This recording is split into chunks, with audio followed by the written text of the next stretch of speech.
What is up? What is up, alphas? Let me record you this time. Yeah. No, guys, check this out. So in today's video, what we're gonna be talking about is how exactly we're working with this e-commerce drop shipping sweater manufacturer. He has a Shopify store, and for this client over here, we're taking from pretty much from the ground up. In which case, let me share my screen over here. In which case, this client over here initially was a sweater distributor, pretty much. He would take the sweaters and he would sell it to boutiques. So he's mostly from business to business. But now what he hired us to do is to be able to go from sell business to business, business directly to consumer. In order really to go from a business to business to then to a business to consumer, is you need to really start building up a brand. Honestly, is really you need to start building up a brand. So initially, what we did is you started out with this website over here. We built out his Instagram. Oh, initially, what we did first steps is social media. First step really is honestly social media, because if you have a community of people, you can just about make infinite amount of money. If you have 1,000 people that absolutely love you, you can make a lot of money off of that. So what I'm trying to say is that first thing that we did is we started working on his brand awareness. And what we did is we worked on his Instagram first. We set it up to sync his Instagram to his Facebook. So anything that we do to his Instagram really does post to his Facebook as well too, but we optimized it. Very simple. And what we did is what we started leveraging was influencers. As you can see over here, we have a couple of influencers popping up over here that we've done in the past. And you can see when we first started his brand over here, you can see. But what I'm trying to say is the reason why we mainly leverage influencers is because it adds this like a little psychological fact to your consumer.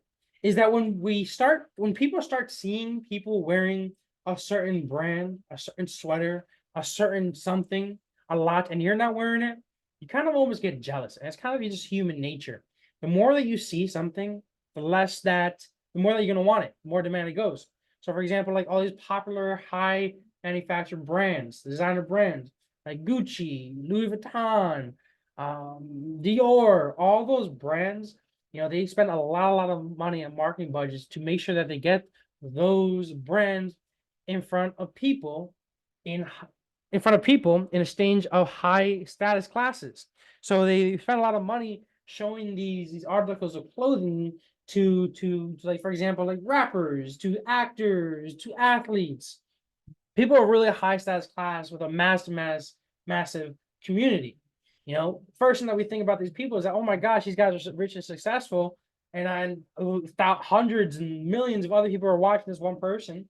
Oh my gosh, if this guy's wearing it, I gotta wear it. And by human nature, you almost kind of feel almost jealous at sometimes when you see a whole bunch of your favorite influencers wearing a certain type of thing, you want to wear it as well too.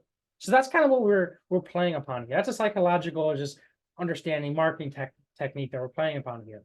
So first thing that we did is we just hired a whole bunch of influencers to really start wearing our brand, start pushing it, start promoting it. Boom.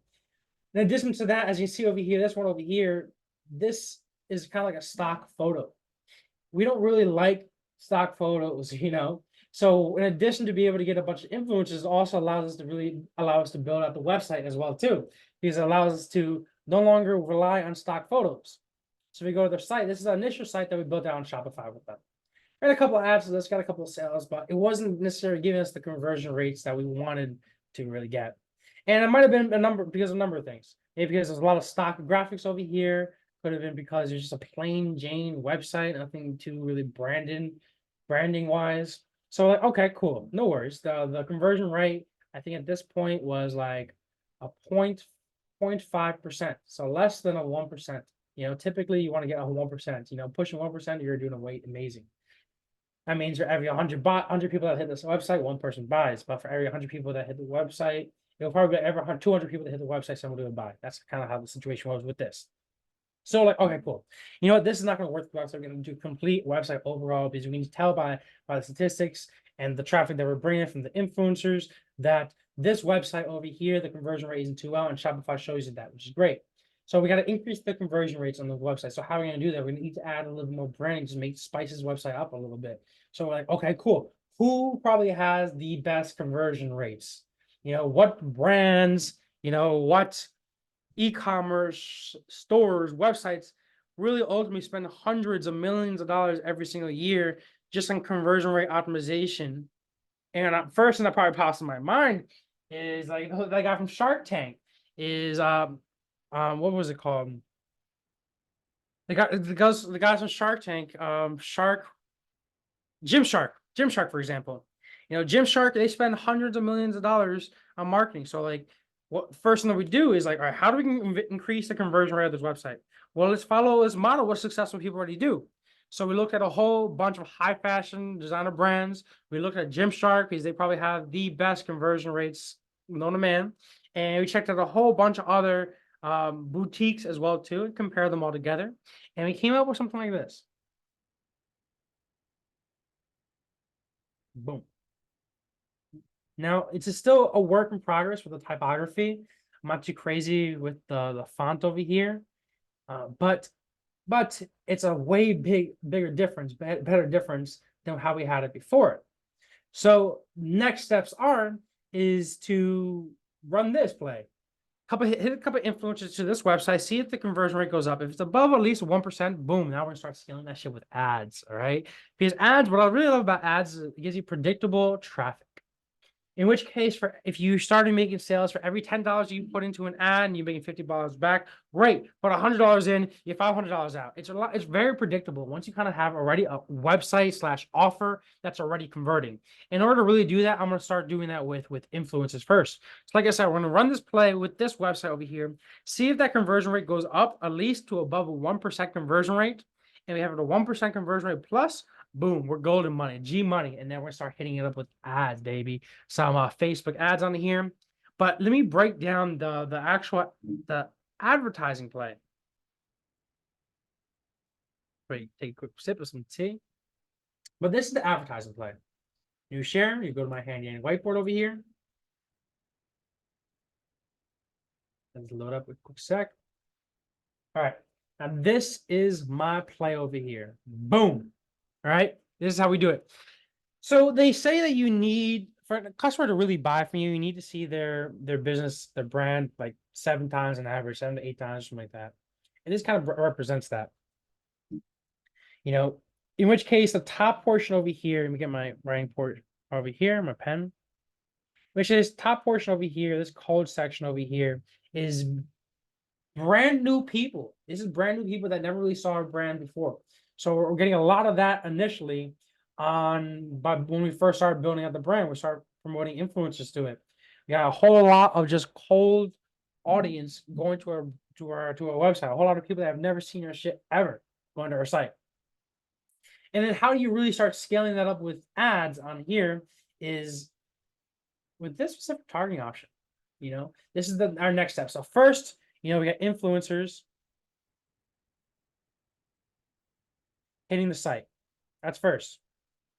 Second thing is after that, once you got a couple of influencers, once you got a converting offer, once the conversion rate is above a 1% on that site, now we're gonna start scaling this shit up with something a little more predictable to influencers. We're still gonna do influencers, absolutely, because that shit works, but we're also gonna do a little more predictable. So we want to get some predictable sales in here.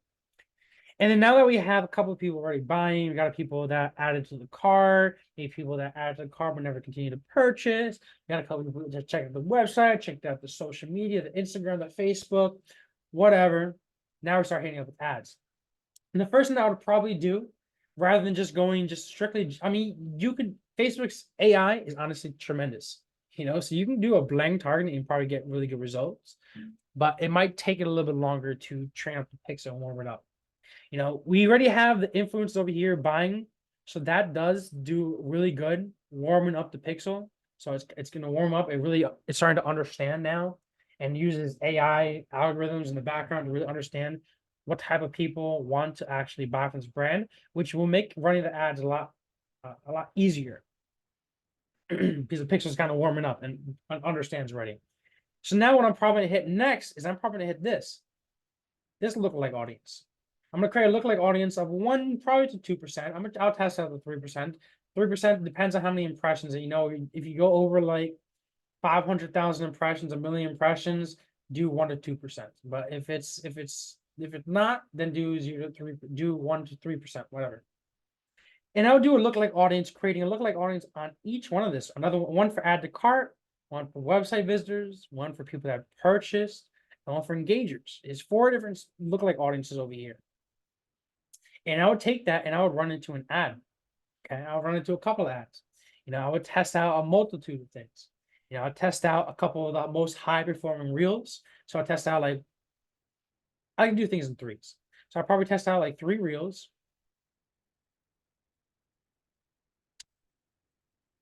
Probably test out 3 reels. I'd probably test out maybe 3 graphics.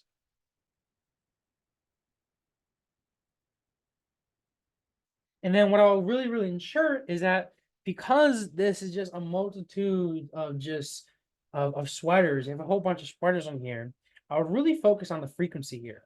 Because this is kind of more so e-commerce. People don't want, if they honestly, if they see your sweater and they see it multiple different times, they're probably not going to buy all the first time. Probably just need to show them a different sweater that they might like a little bit better. So what I'm really focusing on here is watching that frequency. Is it the frequency of that ad in terms of how many times the person saw it? If it's pushing 2+, I'm going to rotate that ad to another sweater or to another reel. So I really pay attention to that. Okay. And that's one of the goals, is really to get people to interact with the ads, engage or visit our site. Obviously we're all trying to purchase here. The campaign strategy, there's traffic, there's reach, there's video views. I'm gonna use the campaign to purchase one over here. That's important when we explain the third one here. All right. Next one, warm. Now we're gonna start doing some retargeting. I'm going to specifically target people that have interacted with our ads previously here. People that have watched a 3-play of these videos over here is what I'm going to hit. People that click these videos, I'm going to hit. People that have visited the website, I'm going to hit. And pretty much, once again, I'm just going to be rotating more and more content, the best content that we have, out to here. Here I might even experiment with a couple of promos / discounts. I don't like to hit promos and discounts up in the front over here, because what if you get this person to buy right on the top without even using a promo? Then if you're using a promo on the right at the top, then you might be just wasting money, losing on potential money they can be making. So I always try to hit the promos and the free shipping, 20% off, $30 off for a friend, whatever, on more so the retargeting. So I make sure I keep all my money in my pocket. Cool. But I'm going to be rotating the same content now, but only now with promos and discounts. Once again, really keeping in mind the frequency. Finally, the bottom portion over here is the hot, ready to buy. These are the people that probably have seen your shit maybe 3 or 4 times already. These are people that have seen your stuff already and they're probably ready to buy. These are all going to be people that have, abandoned cart, that people have repeated visitors, people who have heavily interacted with their ads. And I'm going to retarget those people with, once again, a coupon or discount. And what I'm going to specifically do for this objective is I'm going to do a traffic campaign. The reason why I'm going to hit a traffic campaign on this one is because if you're doing a purchase campaign, the cost is going to be more than that of a traffic campaign. So really, these on the very bottom, people that have abandoned cart, repeat visitors, the people that seem heavily motivated, people that seem very interested to buy, I type in the coupon code. Those people, honestly, we don't need to really run heavy purchase campaigns for them. You're gonna find that the purchase campaigns are gonna be 20, sometimes even 30% more expensive than the traffic campaign. In which case, in the retargeting over here, all you really need to do is just to have these people just consistently see your content until they eventually buy. Because maybe they're just hesitant, maybe they need a little bit more money, maybe they're waiting for the next check, maybe they just waiting for the right time, whatever it might be. It's not necessarily really optimizing the ads here. It's more so just making sure that you're always on top of their minds, so that when they're actually ready to pull the trigger, they go to you and not somebody else. So this comes along with, obviously, running the ads, making sure the frequency and just running the best content to them, but also doing emails, emails and text messages to these people. Those are very important as well too. But this is pretty much my entire advertising strategy for in terms of e-commerce.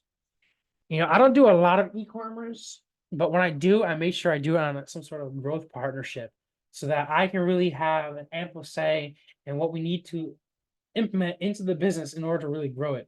I don't like doing retainers anymore, or managing things, or manage your ads. I want to have a good say in in your business, because I understand because with over 42 different clients, you really know what it takes to grow a level account, or just grow a business. So I want to be able to have that ample saying on hey, this is what we got to do. And because I'm doing all this actual work for you, and because I'm showing all my secrets or my strategies, you know, cash me up a little bit more. Maybe giving a rev split of additional sales or something like that. Yeah, guys, I want to thank you guys for watching. If you guys need help implementing this, you need to go high level manager, a growth partner. I really want to help you scale your business. There's nobody more dedicated than us. And if you guys haven't checked out our communities, guys, the link's in the description right now. I'll talk to you guys later. Hope you have a great one and have a blessed day. Hope it's filled with abundance as well. Peace.